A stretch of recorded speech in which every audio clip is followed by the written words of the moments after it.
Ahmedabad plane દુર્ઘટનામાં અનેક લોકોએ પોતાના સ્વજનો ગુમાવ્યા છે, ત્યારે રાજકોટે પોતાના પનોતા પુત્ર અને ગુજરાતે પોતાના લોક લાડીલા પૂર્વ મુખ્યમંત્રી શ્રી વિજયભાઈ રૂપાણીને ગુમાવ્યા છે. સમગ્ર ગુજરાતવાસીઓને વિજયભાઈને ગુમાવ્યાનું અપાર દુઃખ છે. સૌ કોઈ વ્યથિત છે. રાજકોટમાં લાખો લોકો તેમના અંતિમ દર્શન માટે ઉમટી પડ્યા છે. આજ એમનો પ્રેમ દર્શાવે છે, આજ તેમના પ્રત્યેની સહાનુભૂતિ દર્શાવે છે. વિજયભાઈ એટલે ન કોઈ અહંકાર, ન કોઈ અદેખાઈ, ન કોઈ રાગ, ન કોઈ દ્વેષ, ન કોઈ મત્સર, ન કોઈ ઈર્ષા. છેલ્લા 20 વર્ષથી વિજયભાઈની સાથે રહેવાનું સૌભાગ્ય મને પણ પ્રાપ્ત થયું છે. પરમ પૂજ્ય પ્રમુખ સ્વામી મહારાજ હોય કે પરમ પૂજ્ય મહંત સ્વામી મહારાજ, તેમનો અપાર રાજીપો તેમણે પ્રાપ્ત કર્યો હતો. પરમ પૂજ્ય મહંત સ્વામી મહારાજે BAPSના તમામ સંતોએ તેમના માટે પ્રાર્થના કરી છે. તમામ સેન્ટરોમાં પ્રાર્થના થઈ છે. મહંત સ્વામી મહારાજે રૂડા આશીર્વાદ પાઠવ્યા છે. પણ આજે મને વિજયભાઈની સ્મૃતિઓ 20 વર્ષની આંખો સમક્ષ મનમાં તરવરે છે. એક નિખાલસ વ્યક્તિત્વ, એક નિર્દોષ ચહેરો, એક સ્વજન સમા વિજયભાઈ હતા. દરેક સંસ્થાઓ સાથે એવો નાતો. રાજકોટ BAPS સ્વામિનારાયણ મંદિરે તમામ ઉત્સવમાં આવવું, દિવાળી અન્નકૂટના ઉત્સવમાં તો અચૂક આવવું, કલાકો સુધી થાળ ગાન પ્રાર્થનામાં બેસવું, દર્શન કરવા, અભિષેક કરવો, ફોર્મ ભરતા પહેલા પણ મંદિરે સંતોના ઠાકોરજીના દર્શન કરીને પછી જવું.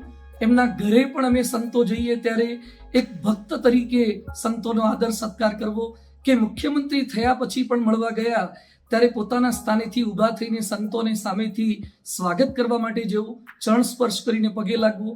કોઈ સમારંભમાં મળી ગયા હોય, ભગવું કપડું દેખાઈ જાય તો સામેથી ત્યાં પહોંચી જવું, સંતોની વ્યવસ્થા કરવી, જ્યાં સુધી સંતો ન બેસે ત્યાં સુધી પોતે ન બેસવું. આ એમનો સંતો પ્રત્યેનો અનહદ આદર હતો. મારી આંખોની થોડાક સમયથી તકલીફ હતી. ડોક્ટરો માટે એટલી ભલામણ કરે, દર મહિને ફોન કરે, દિલ્હી એમ્સમાં વ્યવસ્થા કરે, રાજકોટ આવે ત્યારે મંદિરે બેસવા માટે આવે, ખબર કાઢવા માટે આવે.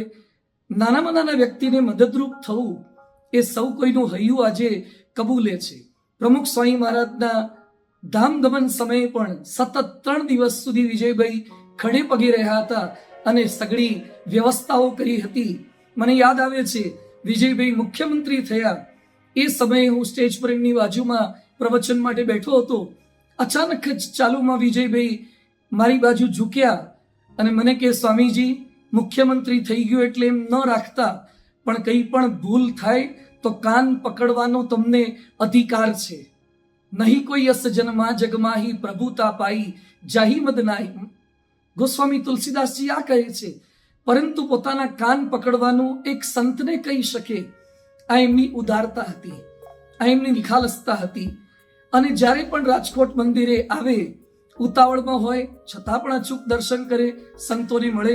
એમનો જન્મદિવસ હોય એટલે બહુ સાદગીથી ઉજવતા, ક્યારેક કેક કે વગેરે કોઈ કાર્યક્રમ ન કરે, પણ મંદિરે આપણે કંઈક કર્યું હોય એમના મુખમાં મૂકવા જઈએ તો પણ તાત્કાલિક એ જમી લે, પ્રસાદ જમે, પ્રેમથી મળે, ભેટે.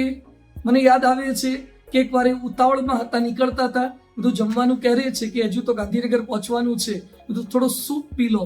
એ કે અત્યારે પણ સમય નથી. પણ જેવી આપણી લાગણી જોઈ અને તાત્કાલિક ટોમેટોનો સૂપ એ ભગવાનના પ્રસાદ તરીકે સ્વીકાર કરી લીધો. આવા અનેક પ્રસંગો સાંભળી આવે છે કે કોઈ પણ ઉત્સવમાં ગયા હોય, રોડ પર દેખી ગયા હોય, ક્યાંય પણ સામેથી મળવું, પૃચ્છા કરવી. આ એમનો એક આગવો સ્વભાવ હતો.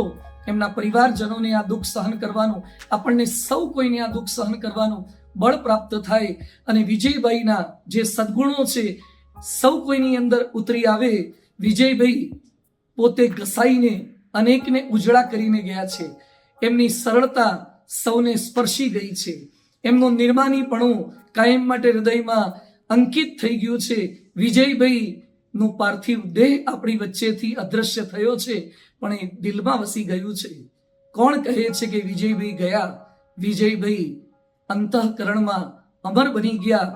એવા લોક લાડીલા આપણા સૌ કોઈના પ્યારા વિજયભાઈને તેમના અંતિમ દર્શને, તેમના અંતિમ દિને ભાવપૂર્ણ શ્રદ્ધાંજલિ સાથે કોટી કોટી વંદન.